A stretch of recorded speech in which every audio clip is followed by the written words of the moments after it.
And she started off, let me take a breath. She started off, you can find her story in 1 Samuel, the 25th chapter. I encourage you all to read the entire chapter because you get to see a lot of what goes on there. I'm just going to read verse 2 and 3, and then I'll kind of fill in the other parts. So, it says, now there was a man in Moab whose business and possessions were in Carmel. And the man was very rich. He had 3,000 sheep and 1,000 goats. And he was shearing his sheep in Carmel. Now the man's name was Nabal, and his wife's name was Abigail. She was intelligent and beautiful in appearance, but the man was harsh and evil in his dealings. He was a Calebite. So that was verse 2 and 3. So basically, Abigail, she was intelligent and she was beautiful. But she was married, of course, to the mean, evil man, right? The first thing I gotta say, I'm gonna just stop and say it. I thought about myself, of course, I was like, oh my gosh, here we go again. We get to think about ourselves. Because it is so often that we end up in these relationships that isn't good for us, right? And here it is, she's ended up in a relationship that isn't good for her. And the way that I was able to apply it to my life, I remember dating a certain guy, and some stuff was he thought he had a mouth on him, but he ain't had nothing else, just a mouth on him. And I just remember a particular situation where something was said that he said something, and so some guys was actually looking for him to harm him. And if you all know anything about gangs and stuff, they don't care who's with you. They will hurt you and everybody else around you. So not only was his life in danger, my life was too. But this was somebody that I didn't belong with. You know, I shouldn't have been with. And I just thank God that because of his grace and mercy, I'm still standing here today. Yeah. And so just thinking about her, Abigail, she was in a situation where she's with this man. His name means foolish. It means foolish, literally. And so it's like she's dating a man, and that's what his name means. And so now I'm be like, what's your name? He can say, let me go look up your name. I need to go look up your whole name. Because I don't want to be dating Mr. Foolish. But her name, she was intelligent and beautiful, and her name actually, I can't even remember where I put it at. Well, anyway, we're not going to stop there. When I find it, I'll say it.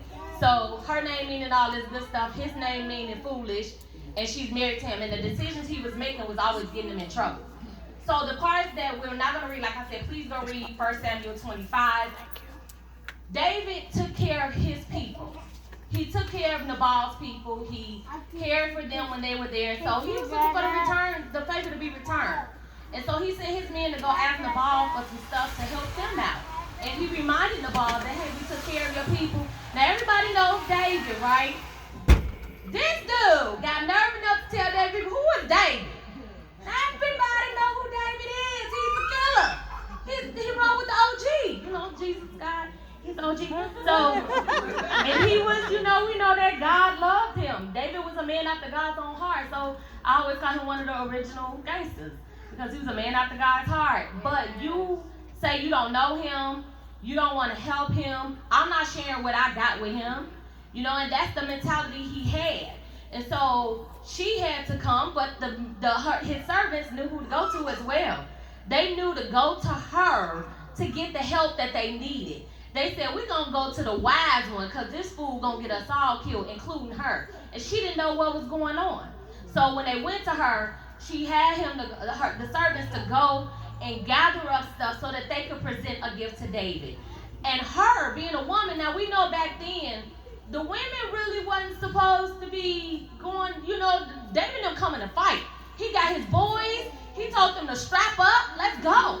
Like, that's what he told them, basically. And they was coming to take over. They was coming to kill, steal, and destroy. Not, they weren't going to steal, they were just going to take. Because David said that's what he was going to do. I think he took about 400 men with him. So he wasn't playing no games. And so when she came, she was being brave. She was being fearless because she could have got killed right then and there. But she fell before his feet. And when she fell before his feet, She acknowledged who he was. See, she knew who David was, so obviously the husband did too. She knew who he was. She acknowledged him as Lord. She reminded him that God had plans for him, and you don't want this blood on your hands. I don't know if she knew all the other stuff David had done, but she wanted him to think about this particular blood, and that he didn't need this on his hand, and that everything that God said he was going to do in David's life, he's going to do it. See, she encouraged that man too. And I guarantee you, when she talking, David looking at her like, oh, I want her to be mad. But he probably thought about that other situation, and he didn't want to get in trouble again. So he probably was like, I'm going to be chill, but if I can have her, I want her. And so, you know, she continued to just stroke his ego. She stroked his ego. She really did. And she apologized. She even said, because I wasn't there, because she knew she was the wise one in the situation. And so, because I wasn't there, this is the only reason why this happened. But she made sure that he was acknowledged, he was given and all that stuff. And because of that, he told her, if you had not done this, all y'all was finna be dead. It was gonna be over for y'all. Generation demolished. Over. Done. Sorry. Period. No comma. Like, he was ready to do what he had to do. And he was good at it. He was good at it. And so she had to, and something else she did. She didn't tell her husband she was leaving. She was like, I'm leaving that fool sleep. Because if she had woke him up and told him, he probably would have tried to stop her. Mm-hmm. He probably would have tried to go too. He could have messed the whole thing up. He could have messed it all up. So thank God she did tell him. And guess what? Once David said, because you did this and I forgive you, y'all saved, y'all good, she went back home and he was having a party. Yep. He was having a feast. He was having a club the ball. I mean, for real. And so she had to make another decision. I still can't talk to him because he's still not in his right mind. Mm-hmm. And so she left him alone. But the next morning, she told him all that went down. Yeah, dude, you was finna get up and yourself killed. Everybody was finna be dead. That party you had last night was gonna be, it was gonna be a party, all right, a bloodshed. Like, she had to really tell him. And that put something in his mind that made him be like, oh my God, he ended up dying. He ended up dying. David didn't have to kill him. God did. Man. So, because of her saying that to David, not only did she keep David from blood on his hands, God already took care of the situation. She was letting him know, God will avenge. She even told him, God will take care of it. And God did just that. And what David do? Hey, go get her. She's single now. I ain't do it. Look, God, I ain't do it, but go get her. And she was grateful. She was very grateful to go be David's wife. She fell to her knees and blessed God, and she got up and she went. Because she went, if you think about it, she went from something foolish to being with a man after God's own heart.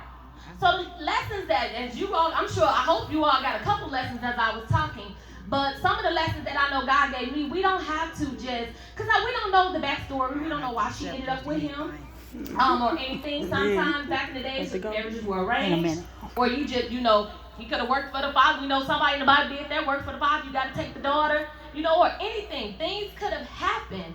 Or let's take it to society now today. She could have chose him.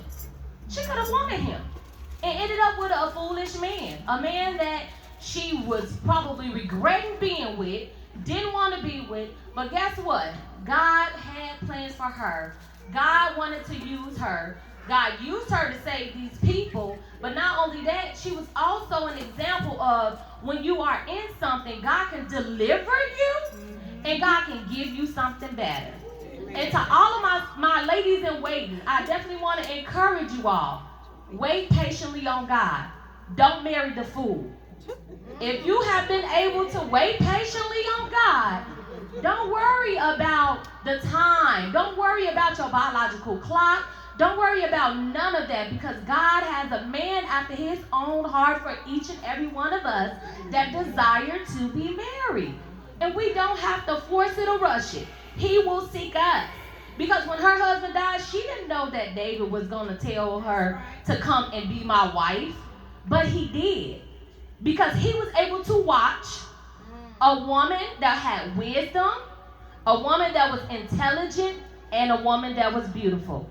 And all of you ladies in waiting, all of us ladies in waiting, are intelligent. We should every day be asking God for wisdom, and we surely are beautiful. Amen. And we do not have to force anything. Yep. And for the ladies who may have been divorced, and I ain't gonna say your husbands were fools, your exes were fools. That's between you and your God and your mind. But also know that this is encouragement for you as well. Just because something didn't work out the first time does not mean that God does not have something else for you. If it is your desire, if it's in your heart, when you least expect it, because I'm sure her husband just died. She didn't expect David to come swoop off her feet. But she had to have that wisdom, have the intelligence, have knowledge, and use it, and it happened for her. And for the married women, the men need your wisdom. He needs you to be wise because they need help meets. That's what we were created to be. And because we were created to be that, there are some decisions and things that they're going to do in their lives that they're going to need your sound, wise advice for. I know Apostle C talks to Prophetess about all the decisions he has to make. Yep. He don't get up here and say stuff and announce stuff to us and she don't know about it. And they get a chance to talk about it. So in all situations, whatever time you are in your life, trust and believe that God has a plan for you. He wants us to be wise.